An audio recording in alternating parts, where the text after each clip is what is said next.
Hey, everybody. My guest today is Professor Tomas Bogardus, and we're going to talk about the nature of the sexes. Thank you so much for joining me.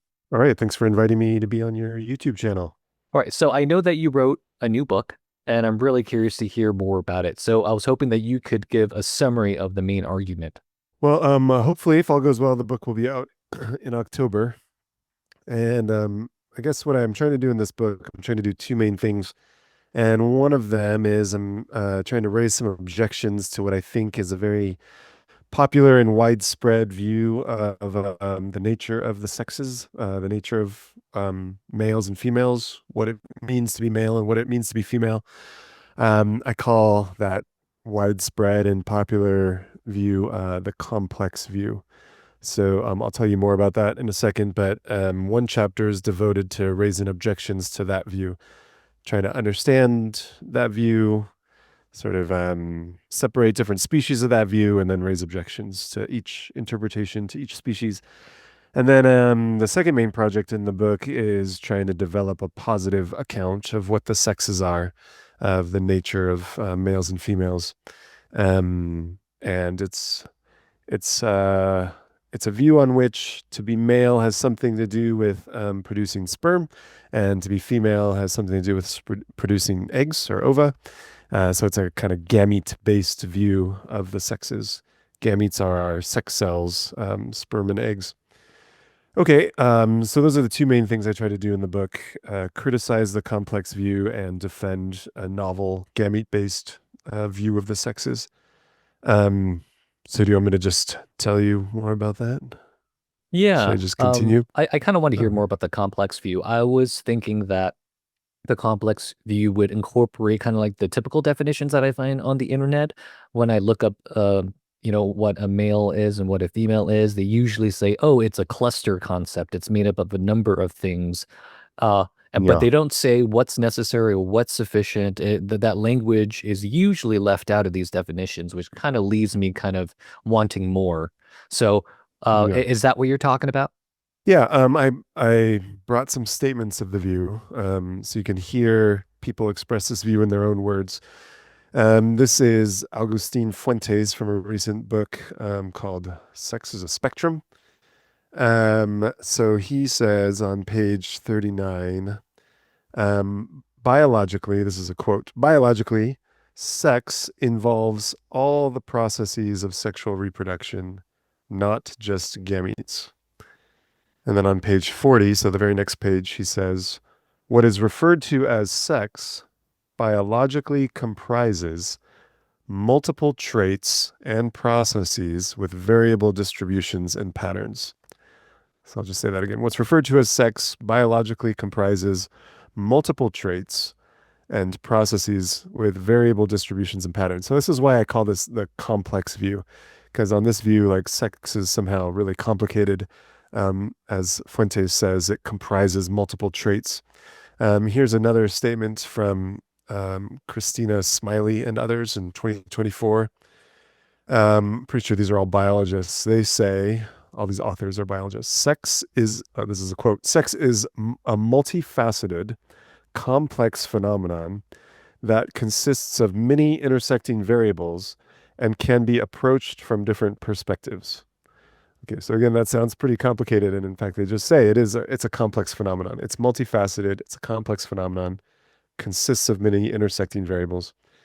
Okay, here's another one from some biologists, McLaughlin and others in 2023 tell us, quote, sex is not a single trait.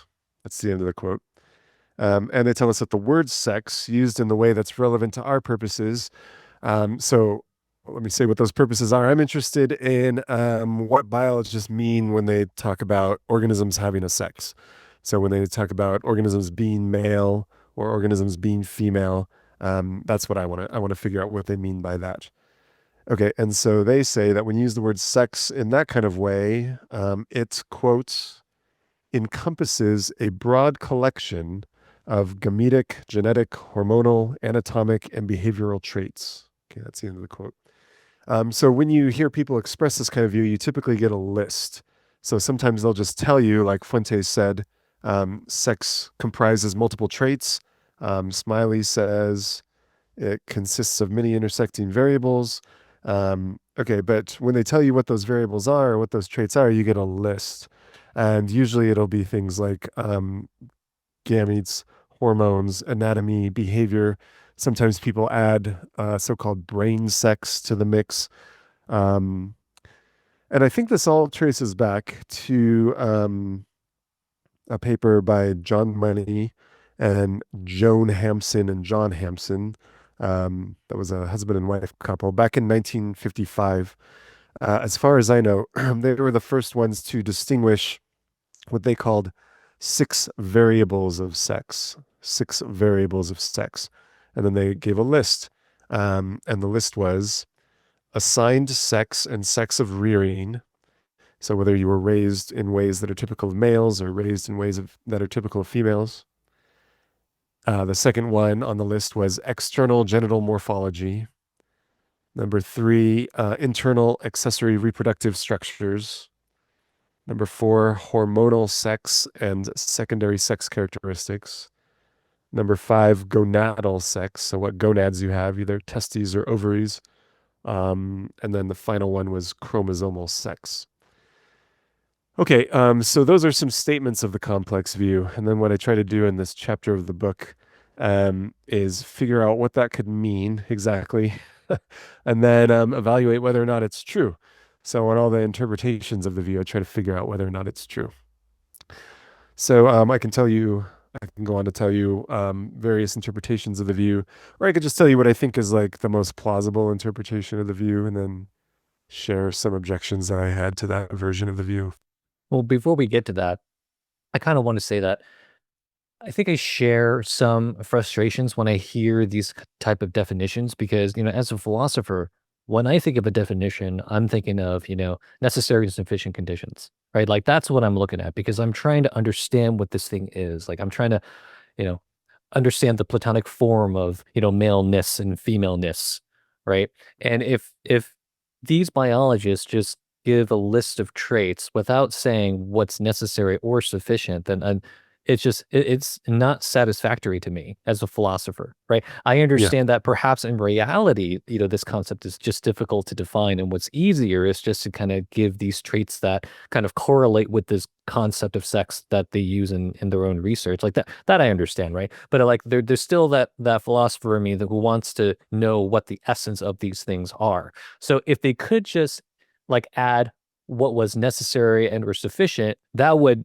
be better, but the Yeah. but the fact that that's not included, it just makes like so. For example, I don't remember which definition it was, but for one of those definitions, I feel like you could describe numerous things in that way, right? Like it could be a description of the causes of cancer or something. Well, it's a complicated thing; it involves different things. Another example is a definition of sex that would apply to both sexes equally.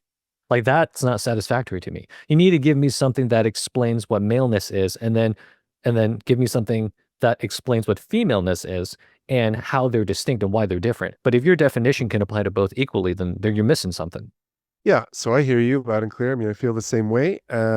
So I guess one of the presuppositions I'm bringing into this conversation is I am supposing that if we could like collect all the males in a basket, so to speak, put them all, just consider the set of all the males, there's got to be something that they have in common, right? And it may be hard to know what it is. And there have been various theories proposed over the millennia as to what all the males have in common. But there's got to be something that they all have in common, right? In virtue of which they're all males. And we may not be able to articulate what that is. So I don't really blame the biologists for not being able to supply necessary and sufficient conditions on the spot, because as we know as philosophers, that's really hard to do. I mean, we can't do it for most of the words that we find interesting in philosophy. Um, like it's hard to give necessary and sufficient conditions for um, what it is to be knowledge or what it is to be justice or consciousness, etc. But insofar as these things exist, right? If we think of like the set of all the cases of knowledge, there's got to be something that all those instances have in common that makes them knowledge, right?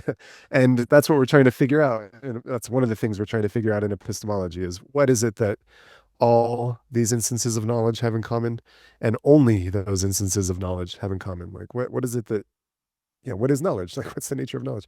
What is it that makes all these things knowledge? Okay, so similarly, I'm sort of presupposing that if biologists think that there are males and think that there are females, which they do, um, there's got to be something that unites these classes. There's got to be something that makes an organism male, and there's got to be something that makes an organism female. And yeah, just being told that there's I'm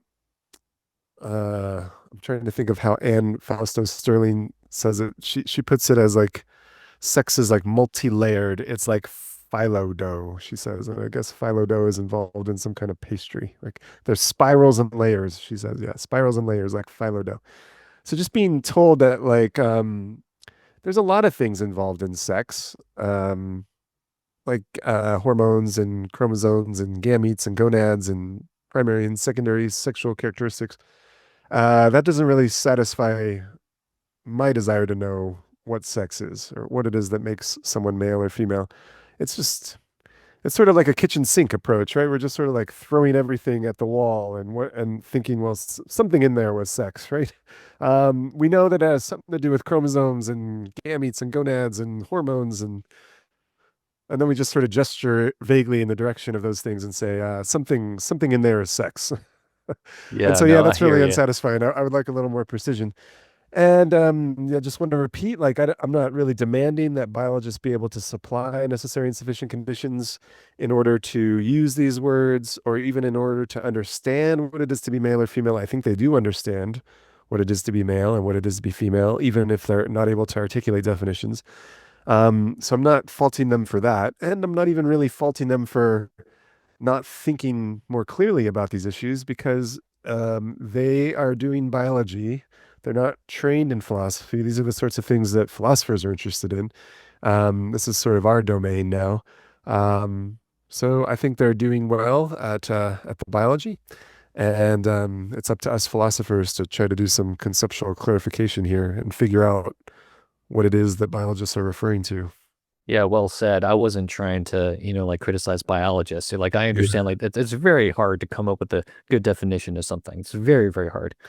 Um, Yeah, but I guess okay, what's frustrating that sometimes they'll say like, "Here, I'm going to tell you what sex is," and so it's like they put on their philosopher hat. They're like, I'm going to do some philosophy of science here. I'm going to tell you what sex is," and then you just get this like statement that is not. It's not a definition. It's not even close, and it's not even clear what these folks mean.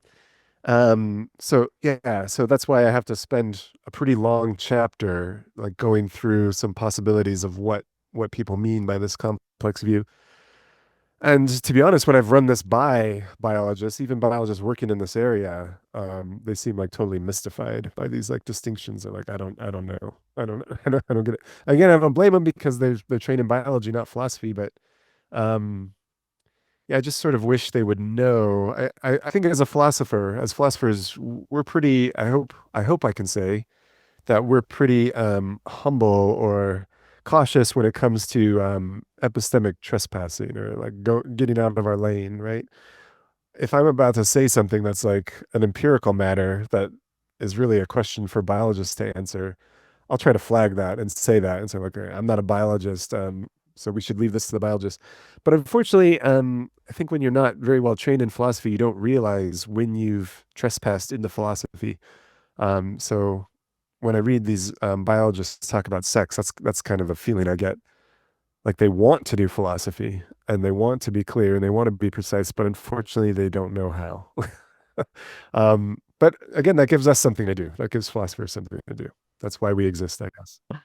all right. So before we get into your account, I want to say that I agree with you that there has to be some formal criterion of what sex is or what the nature of the sexes is. I think one of them is that it is a trait that we share with other animals and organisms, right? So it can't just be something that belongs to human beings. And I think one of the frustrations that I've encountered when looking up these definitions is that they don't talk about other species. They just seem to be focused on human beings, which that's that's fine. But I was just looking for something that was more universal. Okay, so what is your account? What's your theory? Okay. Well, yeah, I think when I came into this area, when I first started thinking about it, like a lot of people, I thought, oh, to be male, that's just to have XY chromosomes, right? That's it. And to be female, that's XX chromosomes, right? And this is even, yeah, I had a bit of a background in biology, so I really should have known better, but I did not know better. And then it was pointed out to me, as you said, that, there are other organisms that have males and females, but do it very differently, chromosomally and genetically. So birds, for example, the males actually have two of the same sex chromosomes, and I think they call them Z chromosomes. So males are ZZ, um, and females are ZW, I think. Hope I'm remembering that right. Um, and I can't remember the details of platypus sex determination, but it's as unusual as you'd expect from a platypus. Plants do it in a particular way. Remember, there's a kind of algae that does it in a very unusual way. And I guess it's worth here's just like rock solid proof that the sexes are not defined in terms of chromosomes. Crocodiles and turtles have no sex chromosomes at all. There just are no sex chromosomes, and yet there are male crocodiles and female crocodiles. So as soon as I heard that, I realized, okay, then it cannot be the case that being male is identical to having XY chromosomes because there are males that don't have XY chromosomes. All right. So I guess also something that influenced me was when I did my PhD work, I was very interested in philosophy of mind. And something that's nice about philosophy of mind is although it's kind of like a specialty field, it's right on the border. I mean, you have to do like a lot of metaphysics and epistemology and philosophy of language, maybe a little bit of ethics. You definitely got to know your logic.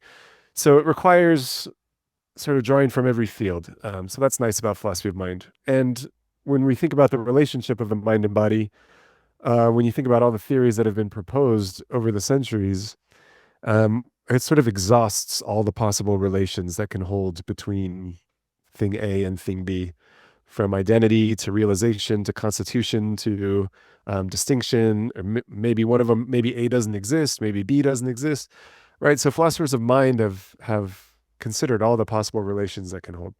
Okay, so as soon as I realized that the sexes are not defined in terms of chromosomes, because other organisms have sexes, but um, chromosomally are very different from us. Like a lot of philosophers, I think I started thinking about functionalism, right? I started thinking, oh, this is kind of like multiple realizability in the philosophy of mind. This is like when we realize that an octopus can feel pain, but doesn't seem to have the same kind of brain states that we have. So that's a problem if your view was that pain is identical to a particular kind of brain state that humans have. It seems like there can be other organisms that experience pain but don't have our brain states. Okay, so that was a major motivation for functionalism in the philosophy of mind, and that's what got me thinking about a similar view when it comes to the nature of the sexes, a kind of functionalist view. And so I guess I'll just tell you at the end of the day, what I came up with was the simple sort of bumper sticker version is that to be male is to have the function of producing sperm, and to be female is to have the function of producing eggs. But in order to account for sort of troubling cases, problematic cases, you have to get into the weeds a little bit and persistify that a little bit. And so I'll tell you the more complicated version of the view, and it's just this. To be a male is to have a certain kind of function. It's an activated function, and it's a function of producing a component that itself has a function. So to be a male is to have the function of producing a component, namely testes, and that component has the function of producing sperm. And I think that if an organism or a machine has a function of producing a component and that component has a function, then you can attribute that lower order function to the organism. So it's like, when I was an embryo, I came prepackaged with instructions for producing lungs and instructions for producing a heart in my genome. Um, so I came prepackaged with that sort of programming. Like if you let the embryo unfold and run its natural course, it's the sort of thing that will develop lungs, and it will develop a heart, and it'll develop liver and so on. And when that happens, and the lungs are, absorbing oxygen, and the heart is pumping blood, and the liver is producing whatever it does, producing bile. I guess that's the gallbladder. What does the liver does? What does the liver do? Filters waste, I think. Okay, whatever. When those organs are doing their characteristic functions, we can attribute those functions to the organism itself. And so we can say that it's the human that breathes, and something that I do is pump blood, and something that I do is produce bile and filter waste and so on. So similarly, if I also came prepackaged with the function of producing testes, and those testes have the function of producing sperm, well, that's something that I do. That's something that I have the function of doing. I have the function of producing sperm. And so that's why the bumper sticker version is, I think, true. The bumper sticker version was males are organisms with the function of producing sperm. Um, Even though that's sort of a shorthand for the longer version of the view, which is a male is an organism with a activated higher order function of producing a component that has the function of producing sperm. That's the more careful statement of the view. And I have used this phrase twice now. I've talked about activated functions, so I could just briefly tell you what that is. So if you just think about like a machine, some machines have functions that are just kind of like latent or implicit or unactivated. So like right now, I'm looking at a toaster across the room. That toaster has the function of cooking bread, but it's not doing it right now, right? You have to actually push the little button down, and that's what activates the function. So right now, just sitting across the room from me on the counter, um, it's plugged in, but it's not activated. It nevertheless has this function. You could express it as a conditional. If you pushed the lever down, then the coils would heat up, and that's what it would do. That's something that the toaster is supposed to do. When it's functioning properly in the right kind of environment, that's what the toaster will do when you push the little lever down, when you push the button down. Okay, so it has that function right now. It has the function of cooking bread right now. But the antecedent of that conditional, the if part of that conditional hasn't been met. I haven't pushed the lever down. So the function has not been activated. So that's what I mean when I talk about an activated function. Um, so in order to activate a function, you have to meet the conditions in the antecedent of the conditional. Okay, so I think that male embryos, human male embryos, have a certain function in virtue of their evolutionary history, let's say, and their genes. And it's something like if the embryo is in a certain kind of environment, then testes will result, testes will be produced. Okay, so it may be that the embryo is never in that environment. I guess that happens with like IVF, right? We just like put these things on liquid nitrogen and they never develop testes. Or maybe there's some sort of environmental problem, another kind of environmental problem where I don't know, something's gone wrong in utero and this embryo doesn't develop properly. So it could be that the antecedents of that conditional isn't met, and so the function's never activated. But if the antecedent is met, then the function is an activated function. And if an embryo has an activated function of producing testes, of producing a component with the function of producing sperm, then that embryo is male. And then similarly with females, just in terms of ovaries and producing ova instead of testes and sperm. Okay, so that's what I think. And I think that if you look across the plant and animal kingdoms, you'll see that this is what is in common. This is what is had in common by males across the plant and animal kingdoms. Male plants do this. Female plants do this. Yeah, crocodiles, algae, platypi, platypuses, they all do this. Okay, so that's what I think. All right. I think I want to get some clarification here. You were talking about function and higher order function. Okay, so if there's a higher order function, then there's got to be a lower order function, right? And are you saying that the lower order function is the function of the component of the Yes. body, and the higher order function is the function of the organism? Yes. Okay, so then sex is the activated higher order function, right? It refers to the activated Yeah. higher order function Yeah. of the organism. That refers to the organism, Okay. So the organism has that function to produce a component that the function of which is to produce sperm, then the organism is male. Yes. Okay. And then obviously likewise for the female. Okay. Yeah. Part of me finds this definition attractive because I think this concept of function is unavoidable in biology. I find it very, I don't know, natural to kind of refer to that type of, like framework. But I think it better captures components of organisms. Like it seems more intuitive to me that body parts have functions. Like I don't think people would disagree with that, right? Like I think people can agree that the function of the heart is to pump blood and the function of the eyes is to see, right? And it just makes me think of like Aristotle and the whole function argument, right? I think maybe Mhm. where I get a little, I don't know, skeptical is when you start attributing functions to the organism overall, right?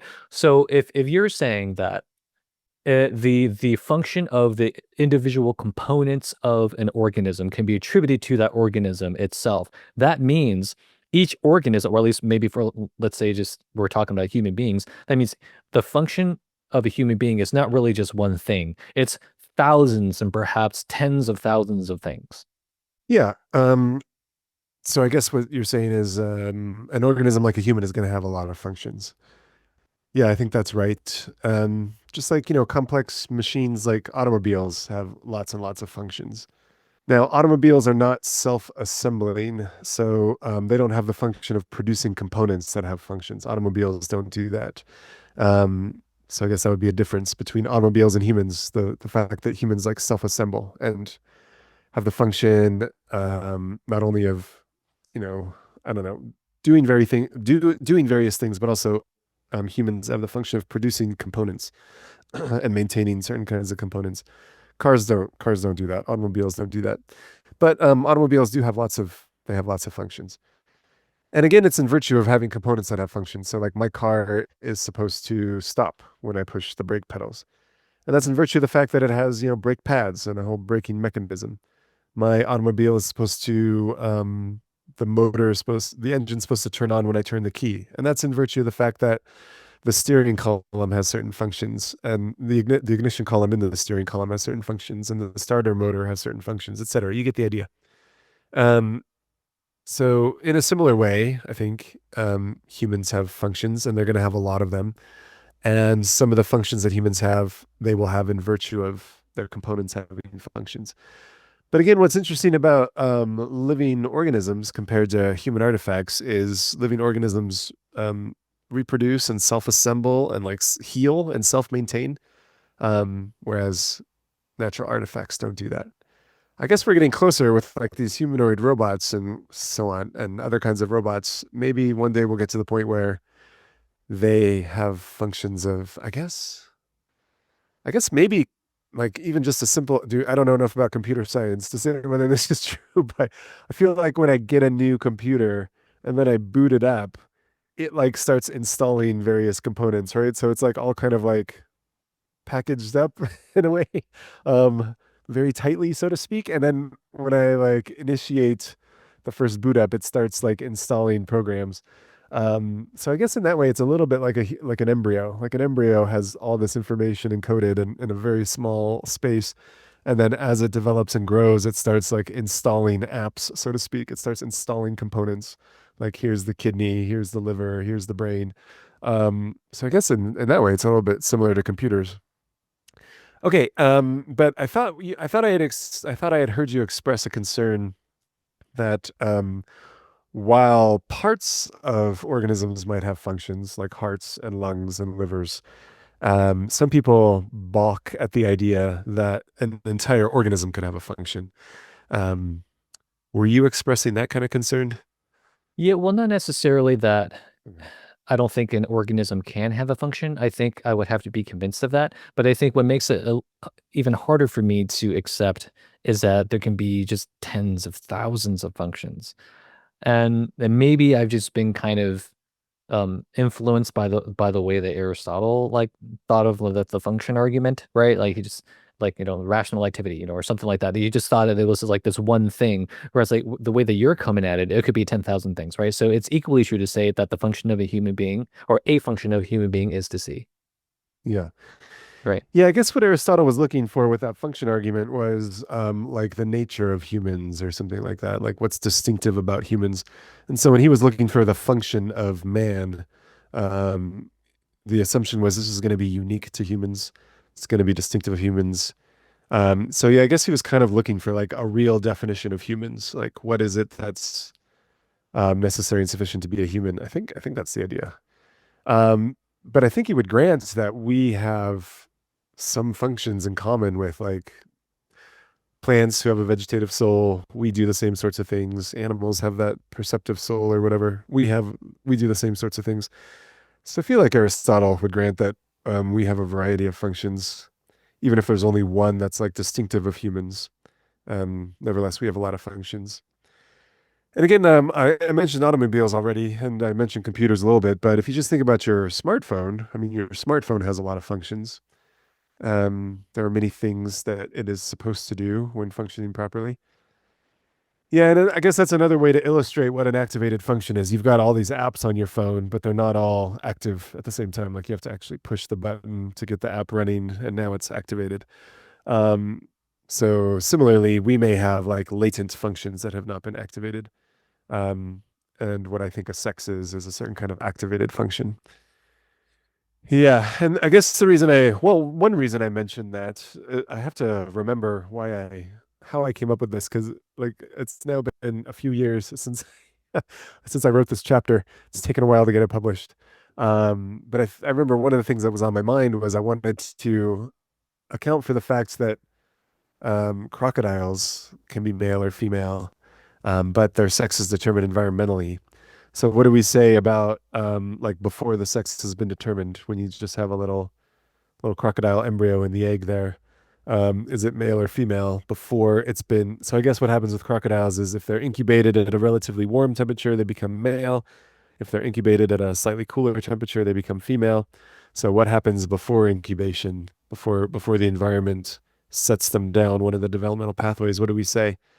And I think the thing to say is crocodiles genetically come prepackaged with all the information required to be male and all the information required to be female. So they have, um, if you were to list all their functions, they would have the function of the right kind of function to produce testes and the right sort of function to produce ova. So those functions are on the list of functions that they have. So you can't say that to be male is just to have the function of producing testes if that's just a conditional. Like if you're in such and such conditions, then develop testes.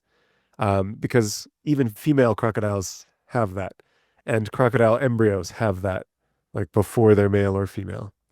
Okay, so yeah, I think what I realized was, oh, what environmental sex determination helps us realize is this function has to be activated in order for the thing to be male or female. And that's why prior to the environment determining whether a crocodile is male or female, it's neither, I think is the thing to say. It's neither male nor female. It has the potential to be male or female, but until like one of those function conditionals, until the antecedent of one of those function conditionals is met, the thing is neither male nor female. So yeah, that's why I put the definition of the sexes in terms of activated functions.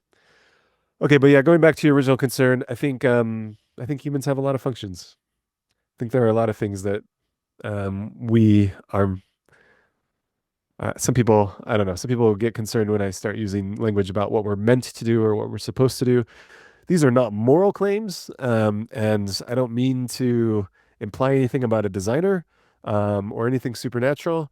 Um, just like, if a doctor were to hear your heartbeats and hear that you're like skipping beats, the doctor might say something like, that's not supposed to happen. That's not what your heart is supposed to do. So yeah, if I start using that language, just hear it in that neutral way. So there are many things that humans are supposed to do when, functioning properly. And that's, I guess, what you get checked out for when you go get a physical exam at a doctor's office. The doctor's checking all your functions, all your vital functions. Yeah. All Yeah, no, right. I hear what you're saying. I think it's just that the language of function, I think, applies more intuitively in cases of like artifacts, right? So if we're talking about machines like cars and toasters, I think it's easier for people to grasp that there's a particular function or perhaps multiple functions because they were designed by somebody and they were meant to do something, right? The toaster was designed to toast bread. Yeah. So if I'm looking at a human being though, like an organism, um, I wouldn't necessarily say that, well, our function is just determined by our designer, because I don't think there's necessarily a designer for human beings, right? Um, so then what would determine that function? Like what, because could you replace the word function with characteristic capacity or something like that? Yeah. So yeah, in this chapter, this chapter of my book where I give the positive account of the sexes, I do respond to this sort of concern because, to be honest, again, coming from philosophy of mind, um, I was aware of all these even naturalistic philosophers, atheistic philosophers who had made their peace with function talk. So in philosophy of mind, it wasn't such. I mean, there are a lot of naturalists who are functionalists, and they're just totally fine with that.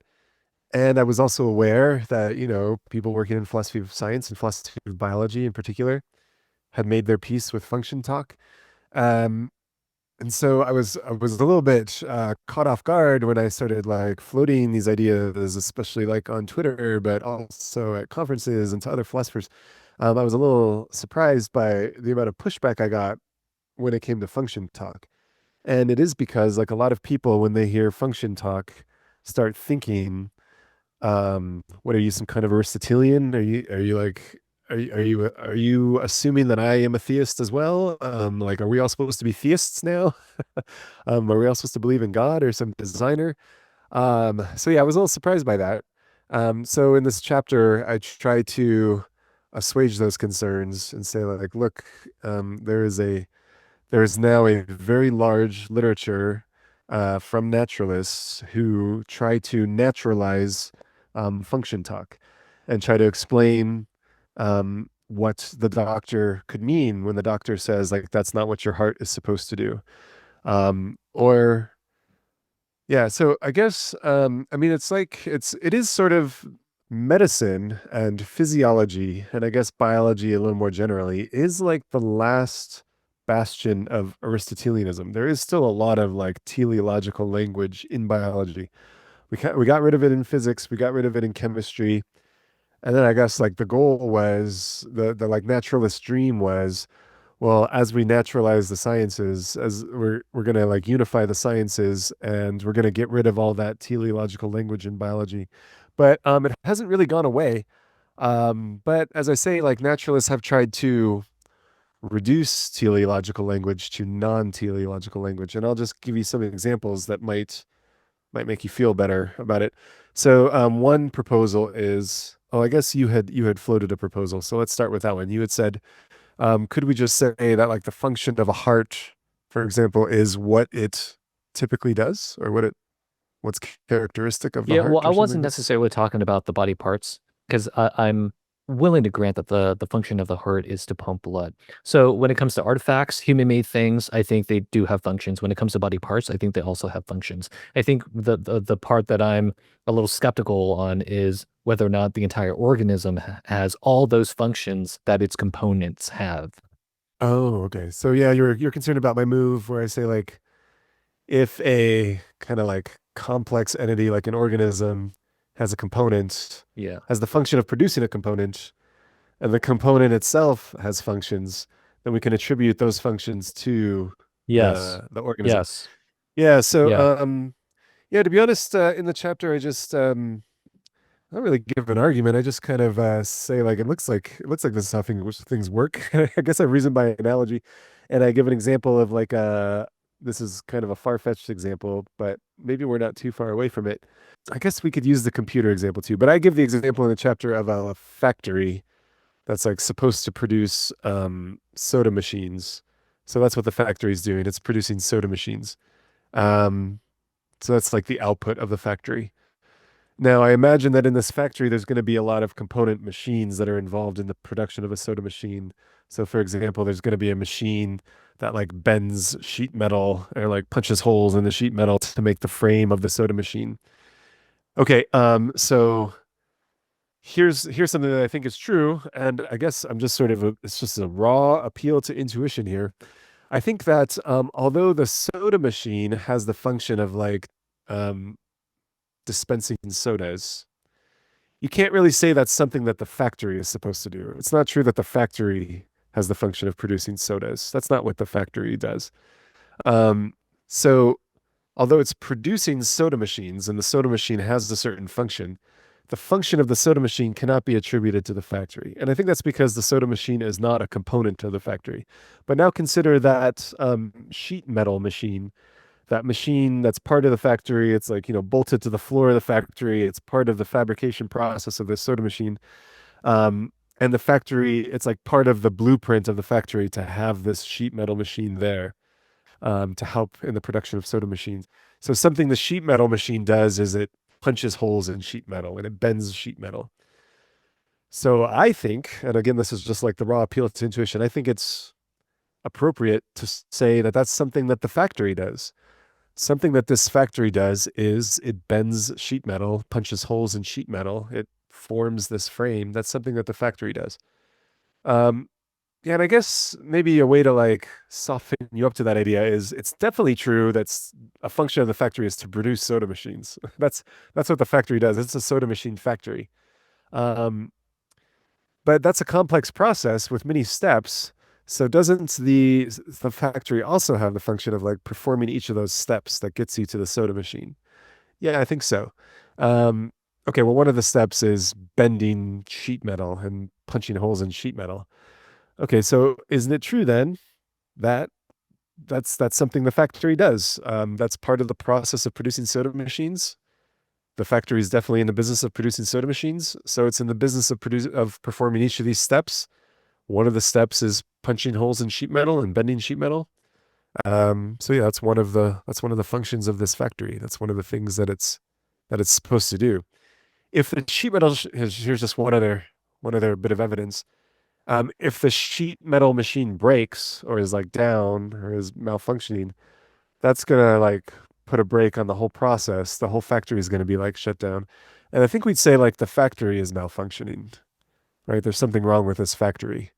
One of the steps in the process is stymied, is frustrated.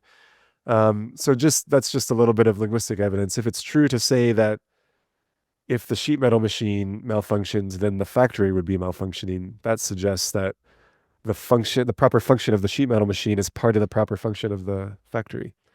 Okay, so that's just one example. That's like an analogy. So similarly, it looks like we are living organisms are really complicated factories. We're even better than that soda machine factory because the things we do are way more impressive. But also, we self-assemble. This factory doesn't self-assemble. Okay, and then I was also going to mention like maybe you could do the same sort of thing with the computer when you unpack it and turn it on and it like boots up and like installs all its apps and stuff. But I think it's enough to have just walked you through the factory analogy and then invite you to conclude. Doesn't the same thing go with organisms? Okay. I kind of want to move on to my next question, which is what it would mean for a human being to change their sex, or what it would mean for an organism to change their sex. So, it would mean that they have to change the activated higher order function, right? Yeah. That's what they would have to change. So, for human beings, what would that look like? Oh yeah. That's a good question. So I addressed that in the book, in this chapter of the book, at the promptings of a referee. Referee really wanted me to address that, and I guess it's important because just recently I saw somebody on X.com, formerly known as Twitter, say like, of course people can change their sex. It happens all the time. You can legally and medically change your sex. And that was like the proof that you can legally do this and you can medically do this. So I thought whether that's true really depends on what a sex is, right? So if you thought that sex is just a social convention and it's something that's just assigned to people, and you get assigned a sex at birth, and then you have like a legal sex that's assigned to you, then yeah, you could change that.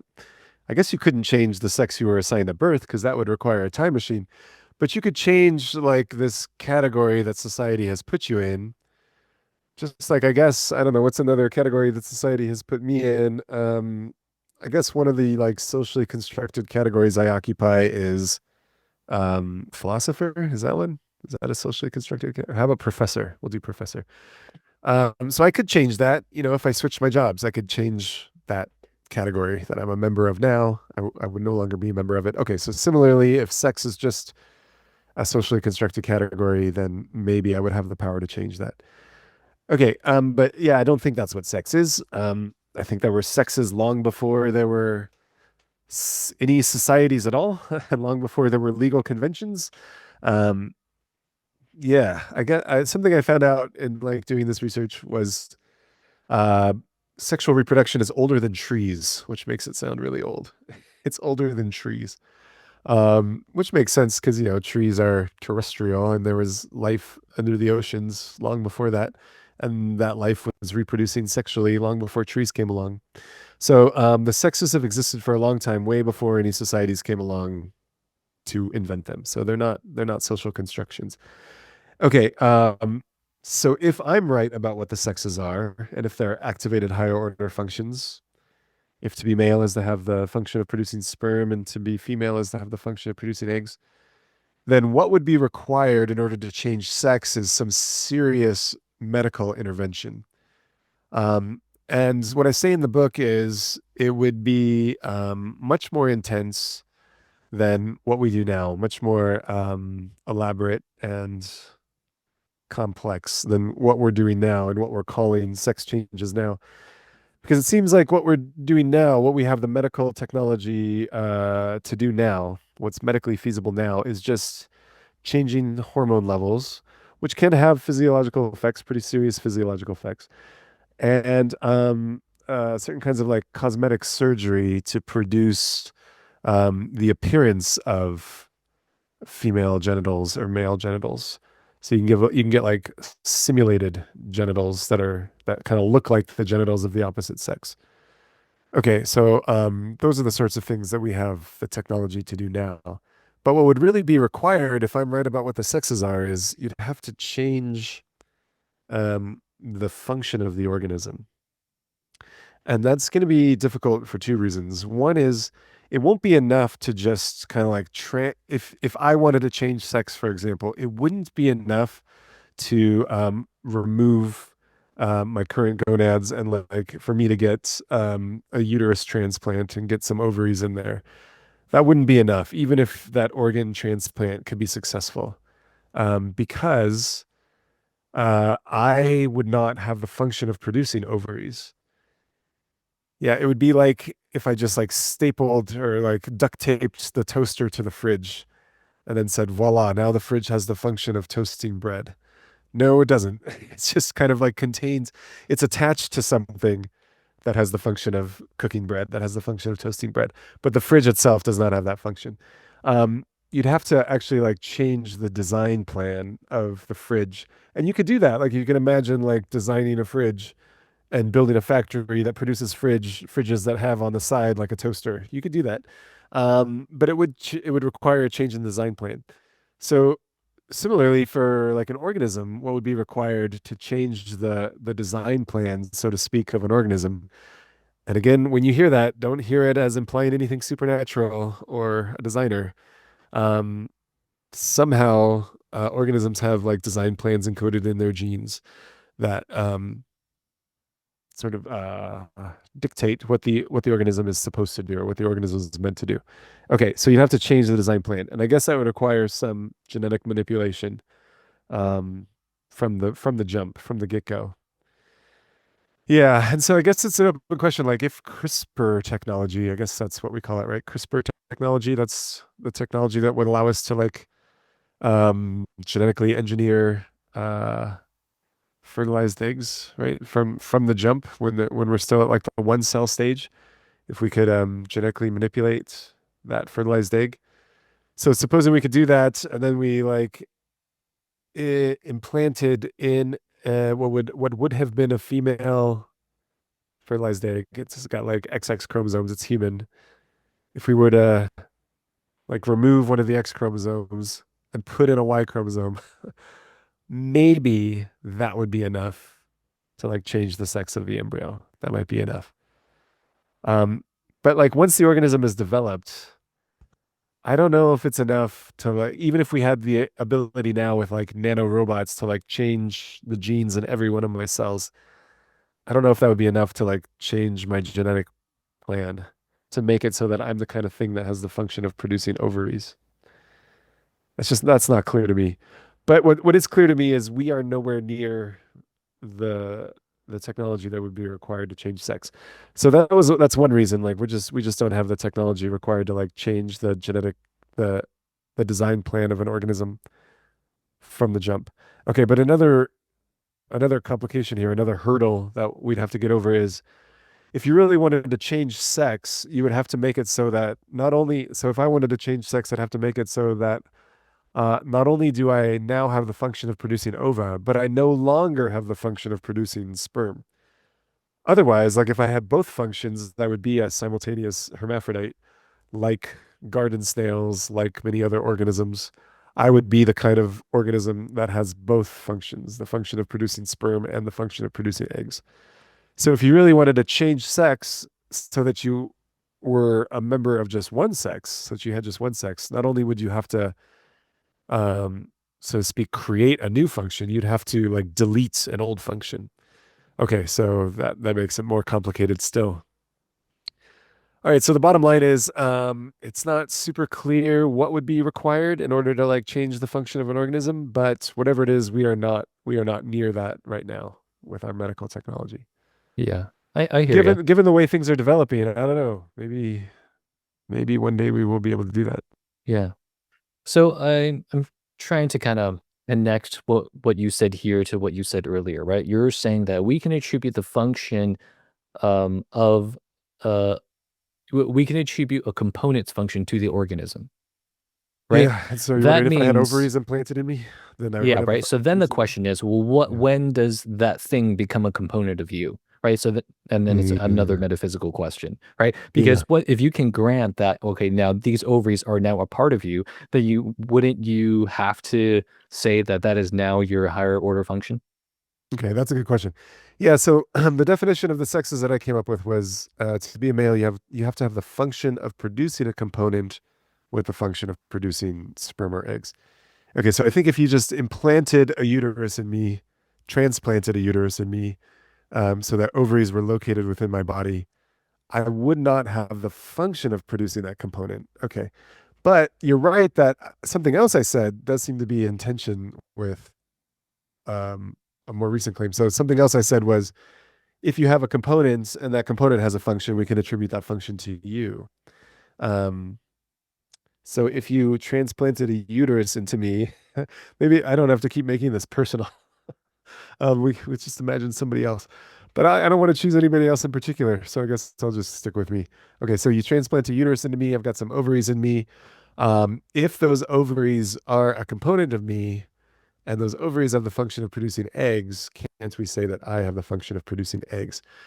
Ooh, okay. And then, yeah, I had like giving you the bumper sticker definition of the sexes, which was to be a female is to have the function of producing eggs. So then wouldn't I be female? Yeah, so I guess what's being challenged here is my claim that like the more precise statement of the definition can be contracted into the bumper sticker version. Yeah. Because yes, because if it's true that the more precise statement entails the bumper sticker version, and these ovaries would be a component of me, and they would have the function of producing eggs, but nevertheless I wouldn't be a female, then the bumper sticker version of the view is false. If it's entailed by the more precise version, then the more precise version is false. All right, I think I got it. I think that's the objection. Yeah, so that's good. I hadn't thought about that. And maybe the thing to say, and something I was kind of tempted to say while you talked about it, and I think you alluded to a potential problem here too, is would those ovaries be a component of me just in virtue of the fact of being inside of me. So definitely, it's definitely not the case that everything that's inside of me is a component of me, right? Because I like eat stuff and then it gets digested and some of the waste goes out, and um, not everything that I eat becomes a component of me. And if you get like shrapnel like stuck in your body, I guess that shrapnel doesn't become a component of you. So yeah, maybe component has some implications that like it's meant to be there, right? It's not just a part, it's a component. I mean, we can So just restrict the discussion to organs, right? Like if you get an organ transplant, wouldn't you say that that new organ is a part of you? well, it's definitely like located inside of you. So I guess if that's enough to be a part, it might be a part. Is it a component of you? Well, it's not. It's definitely not a natural component. It's not something that your body was designed, so to speak, to produce. But there it is. I guess maybe a better example is like an artificial heart. Is that that's a because that's definitely not organic, and your body definitely wasn't designed to like produce that one. But don't we want to say that like an artificial heart is a part of you?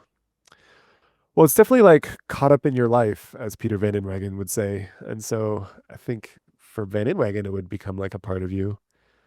And maybe he'd even say component. But yeah, I mean, we don't, I guess we agree that like shrapnel that's stuck in your body is not a part. Is it a part of you? Do you think shrapnel is a part of you? I mean, I don't know. I mean, maybe a part of you, but maybe not like a component of you or something. I mean, Yeah, it's not what makes you you, I guess. I don't know. I don't know exactly how we want to tease out the language, but it seems to be intuitive to me that if you get an organ transplant, that is now a component of you. That seems to be more intuitive than something like shrapnel, right? Because an organism is like kind of like living tissue, right? Like it's yeah, sustained by your own body. And so I feel like that's different from something like metal. I would also say that's also yeah, different for something like food as well, because it's not part of the it's not an, I don't know, it is part of the functioning of your body, but it's not like, I don't know, because it's not like an organ that's being sustained by you, by your blood, right? And the reason why I point yeah. this out is because I just don't know we can say that just because X is a component of you and X has its function, that we can attribute that function to the whole organism. Like that was my original concern, and so I'm kind of just going back to that original concern, but just kind of rehashing it. Yeah, yeah. Yeah, these are good questions. I want to think about them more. Maybe this is a future paper. I guess something I could do. So let me just go through my options here. My options as a philosopher. I guess I could revisit my claim that just getting a uterus transplanted in me would not be enough to make me female. I guess I could revisit that and say, oh, gosh, maybe it is enough. If I do have that component, and if it becomes a component of me, and that component has a certain function, well then, man, I have a component, and then I have the function of having that component that has the function, and I have the function of the component. Okay, so I could revisit that, and I guess so then that would make sex change much more feasible, because I guess we're much closer to the point of just transplanting a uterus than we are to changing your genetic plan Yeah, and then with CRISPR. we can definitely remove your testes, right? Once we remove your Oh yeah, that's testicles, that easy. is no longer a component of you, would you say? Yeah, well, yeah, you still have the function of producing that component. So I mean, something I definitely want to account for is like I don't think that having an oricectomy, I think that's what it's called, an oricectomy. Having your testicles removed, I don't think that means you're not a male anymore. Yes, I would agree with that. Yeah, and so one of the reasons I go with like higher order functions is so I don't know, like a tempting view is just to say like a male is anything with testes, but obvious objections. What if you just get your testes removed? Okay, so yeah, one of the reasons I went with a higher order function account was even if your testes are removed, you might still be the kind of thing that has the function of producing those testes, just like with that soda machine factory. Even if I remove the sheet metal machine, like the factory is the kind of thing that's supposed to have a sheet metal machine there. Um, so similarly, I am the sort of organism that has the function of producing testes, even if the testes have been removed or otherwise unable to develop. Okay, so I don't think that just removing testes would be enough to make me not male. Um, but yeah, Yes. the question is, what And about I would agree with that. Yeah. So yeah, then so this just kind of raises, I don't know, maybe raises an issue with this like component to organism jump, right? So like whether or not a yeah, component is part of you, I feel like is, I don't want to say irrelevant, but it doesn't seem to be crucial to the high order function part of your argument, which seems to be the core part of your argument. Yeah, so it seems like that's a second option for me as I'm going through my menu of not super palatable options right now. The second option is give up on my little slogan version of the view. So it's really nice and punchy to say like males are organisms with the function of producing sperm, females are organisms with the function of producing ova. That's nice and catchy and can fit on a bumper sticker. But I guess my second option is say that's not strictly speaking true. It's really this more precise statement of the view that's true. And the longer, more complex statement doesn't entail the bumper sticker version. And I guess as like a consolation prize, I could say the bumper sticker version is like pretty close. It's like pretty close. As far as slogans go, it's like a pretty good slogan, even if it's not literally true. Okay, so that's the second option. And then I guess a third option that comes to mind is somehow deny that this transplanted uterus becomes a component of me.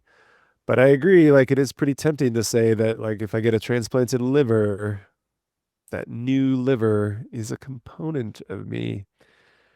It's definitely not a natural component. It's not the liver that I had the function of producing. It's like the liver that somebody else had the function of producing. I did have the function of producing a liver, and now I have a liver, but like that liver wasn't the one that I had the function of producing. So, in that way, it's not like a natural component. And so I guess I could, maybe this is the most palatable option. I could just understand the original statement of the view, the activated higher order function view of the sexes as talking about natural components. So when I say that you have the function of producing a component, yeah, I guess like that's what I mean by like producing a component. Like that's the component you were supposed to produce. And so if I get a liver transplant, that's not the liver that I had the function of producing. I did have the function of producing a liver, but not that particular liver. Okay, so similarly, I guess I could have a uterus as a component, but it wouldn't be a natural component, and it wouldn't be true that I have the function of producing that component. Okay, but still, oh shoot, there's still the problem of, okay, but if it's a component and it has a function, can't I attribute that function to me? And that isn't the bumper sticker version of the view still in trouble. Yeah, so I guess all this stuff about natural components doesn't help me there. Yeah, that's too bad. I really thought I was gonna get out of here with that most palatable option. Yeah. Okay, so right now, just off the top of my head, talking with you now live, Jason, I guess I'm gonna choose the option where the bumper sticker version of the view is close to true, but not strictly speaking true. And it's really just when you have a natural component, the functions of that component can be attributed to you. But if you had like an artificial component or a component that was introduced to you, those functions cannot be attributed to you. Maybe that's the thing to say. That was a good question, Jason. Thanks, man. Yeah, no problem. I think it's a good place to wrap things up. I really appreciate this conversation. All right. Yeah. Hey, it was nice talking with you. Thanks for tuning in to The Ethical Frontier. If you want to support my work, you can do so at patreon.com/chenphilosophy.